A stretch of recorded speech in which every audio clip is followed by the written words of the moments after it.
Mauritanie, un dialogue qui aurait dû rester secret entre le pouvoir et l'opposition a échoué après des fuites dans la presse. C'est du moins ce qu'ont indiqué ce mardi l'opposition et la majorité présidentielle.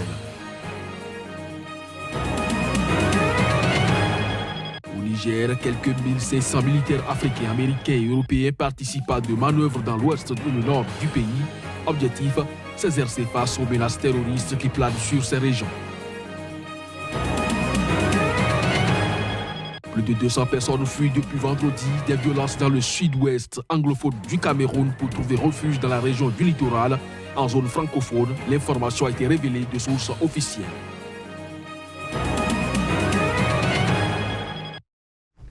Bonjour à chacun, bonjour à tous et bienvenue dans cette édition. Plus de 200 personnes fuient depuis vendredi des violences dans le sud-ouest anglophone du Cameroun pour trouver refuge dans la région du littoral en zone francophone. L'information a été révélée de sources officielles. Reportage. Les déplacés arrivés dans la ville francophone de Mbanga sont des villageois qui ont subi vendredi une attaque de partisans de la sécession vers Komba dans le sud-ouest, a indiqué le sous-préfet de Mbanga. L'attaque a été repoussée par l'armée, mais les gens ont pris peur et ont préféré passer la nuit en lieu sûr. D'après les premières déclarations, ils ont suivi des coups de feu et ainsi pris de peur et de panique. Ils ont donc pris fuite. En majorité, nous avons reçu beaucoup d'enfants et de femmes, ainsi que quelques poignées d'hommes. Nous avons commencé avec d'abord l'identification, le recensement de toutes ces personnes et les services compétents aussi de la santé, les médecins et autres, ont commencé à une certaine remise psychologique avec la remise en confiance de toutes ces populations. Selon le gouvernement local, de nouvelles arrivées, parmi lesquelles le nombre des enfants continue d'être enregistré. À Mbanga, les habitants et les associations locales de bienfaisance ont apporté de l'aide aux déplacés pour leur permettre de trouver un abri, à manger et ont prodigué des soins. La population du sud-ouest ces derniers temps vit dans la peur et le traumatisme. Les coups de feu, même ceux qui n'avaient jamais entendu des coups de feu, suivent des coups de feu. Et vous savez, actuellement, les populations vivent dans des champs, des brousses. Pourquoi ? Parce qu'ils fuient des conflits entre des rebelles et l'armée. Les régions du nord-ouest et du sud-ouest regroupent les citoyens anglophones du Cameroun, soit 20% de la population. Elles sont secouées depuis plus d'1 an par une profonde crise sociopolitique qui s'est peu à peu muée en un conflit armé de basse intensité entre les séparatistes anglophones et les représentants du pouvoir central de Yaoundé. Le bilan humain des violences du côté des civils comme des séparatistes est inconnu du fait du manque de communication sur cette crise et des difficultés d'accès pour les journalistes. En Mauritanie, un dialogue qui aurait dû rester secret entre le pouvoir et l'opposition a échoué après des fuites dans la presse. C'est du moins ce qu'ont indiqué ce mardi l'opposition et la majorité présidentielle. Ces discussions étaient destinées à préparer les élections législatives et municipales prévues en second semestre. Reportage.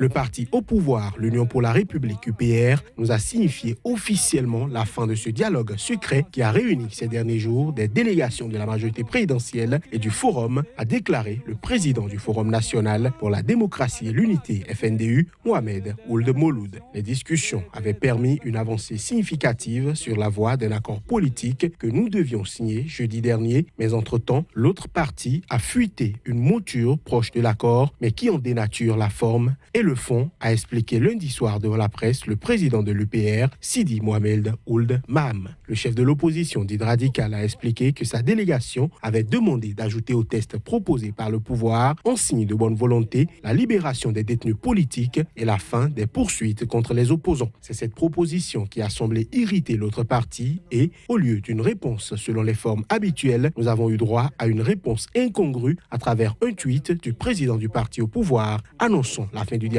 a expliqué Ould Mouloud. Parmi les prisonniers politiques dont le FNDU réclame la mise en liberté figure l'ancien sénateur d'opposition Mohamed Ould Gada qui s'était opposé à la suppression du Sénat en 2017 et qui est accusé de corruption. Il souhaitait également la levée du mandat d'arrêt visant l'homme d'affaires en exil Mohamed Ould Bouamatou, cité dans la même affaire. Selon les deux partis, La majorité présidentielle avait proposé à l'opposition de participer aux travaux de la Commission électorale nationale indépendante CENI et de poursuivre plus tard les discussions sur le processus électoral dans son ensemble. Au Gabon et à l'approche des élections législatives, l'opposition est divisée et ne cache plus ses divergences. Le scrutin annoncé pour fin avril reste toutefois incertain dans le pays. Reportage. Le principal opposant, Jean Ping, ancien candidat à l'élection présidentielle de 2016, dont il revendique toujours la victoire, n'est pas opposé à la participation de l'opposition législative à venir, affirme un de ses proches. Ces législatives, déjà reportées 2 fois, sont la première échéance politique majeure au Gabon depuis l'élection présidentielle de 2016. Mais sur ce scrutin plane le spectre des législatives de 2011, boycotté par l'opposition qui avait donné les pleins pouvoirs législatifs au parti au pouvoir, le PDG, Parti démocratique gabonais, avec 114 sièges sur 120. Un boycott ne réduirait-il pas au silence tous ceux qui ont massivement apporté leur suffrage à Jean Ping, se demandait mercredi lors de la déclaration de candidature Alexandre Barraud-Chambrier, fervent soutien de Jean Ping et président du nouveau parti Rassemblement, Héritage et Modernité. Nombre des soutiens de Ping ont ainsi annoncé leur volonté de participer. En plus d'Alexandre Barraud-Chambrier, 2 autres poids lourds de l'opposition autour de Ping sont lancés dans la course. Zachary Miboto, du premier parti d'opposition, l'Union nationale, et Ginzuba Ndama, du parti Les Démocrates. De fait, il n'y a plus de front uni de l'opposition, comme lors de l'élection présidentielle de 2016, où une grande partie des opposants s'étaient rassemblés derrière la candidature de Jean Ping. Depuis, certains se sont rapprochés du pouvoir et ont glané des postes ministériels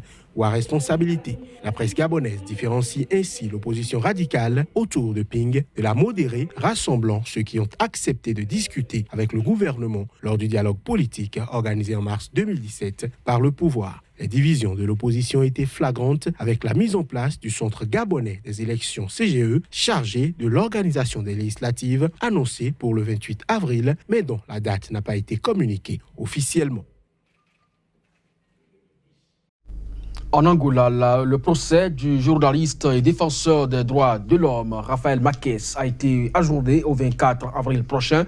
Selon le tribunal, il sera jugé à cette date à huis clos. Rafael Marques, faut-il le rappeler, est poursuivi pour un article écrit en 2016 concernant le procureur général de l'époque, un article qui dénonçait une affaire de corruption. Lundi, le procès a été ajourné au 24 avril à la demande des avocats de l'ex-procureur général qui a mis en avant son ancien statut.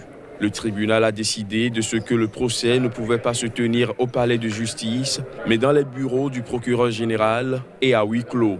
Pour Rafael Marques, cette décision constitue une atteinte à l'indépendance des tribunaux. A questão fundamental a reter aqui é o absurdo de o julgamento se... La question fondamentale à garder à l'esprit ici, c'est l'absurdité du procès dont la prochaine session aura lieu dans le bureau du procureur général. C'est très rassurant d'avoir une audience au siège du procureur général, au sein même du ministère public qui porte les accusations. Maintenant, le bureau du procureur sert de siège aux juges qui devraient être en principe impartiaux dans les tribunaux ou dans tout autre endroit neutre. Mais au lieu de cela, c'est au bureau du procureur général. C'est extraordinaire. Mas na Procuradoria-Geral da República, isso de facto é extraordinário. Dans son article mis en cause, Rafael Marques avait cité le magistrat João Maria de Souza dans une transaction immobilière au relent de corruption, ce qui lui vaut d'être jugé pour outrage. Il encourt une peine pouvant aller jusqu'à 3 ans de prison, de même que Mariano Bras, un autre journaliste qui a reproduit l'article dans un hebdomadaire.